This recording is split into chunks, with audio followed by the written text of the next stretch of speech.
The strangest window in the entire world. It's called the Ames window, and we showed it to you 3 years ago on an electric motor spinning around, and it did strange things to your brain because it's an optical illusion. Well, we had so many letters about it that we decided to make another one, this time a smaller one that you can make at home. You won't need an electric motor to spin it. You can spin it with a piece of cotton thread. Well, here's the pattern for it.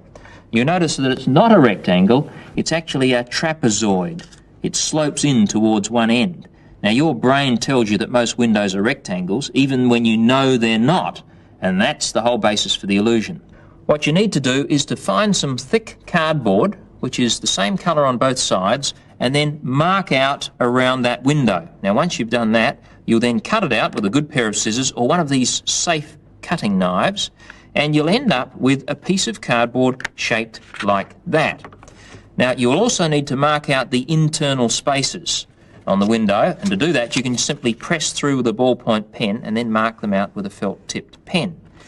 Okay, now once you've done that, one more thing to do with your safe cutter, and that's to cut out the spaces there.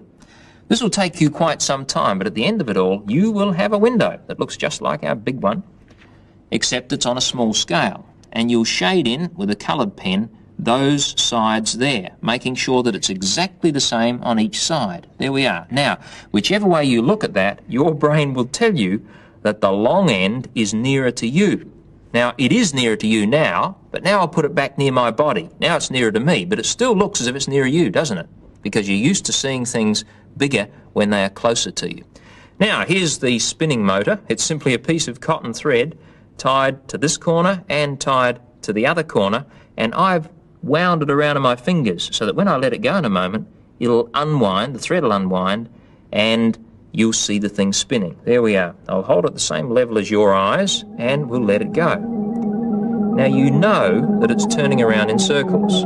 In fact, if you look at it from above, you can see that it's turning around in a circle. But now your brain is doing something strange. It's telling you that it's not going around in a circle, but it's oscillating. In other words, it's turning part way, stopping, and then going back the other way. Now, that's a strange effect, isn't it? But if you think that's strange, wait till I add something through the middle. What am I going to add? Well, I'm going to add a ballpoint pen. And to do that, I've placed a little piece of double-sided sticky tape on the ballpoint pen. You can use ordinary sticky tape if you like. I'll place it right through the centre of the window and press it in place like that.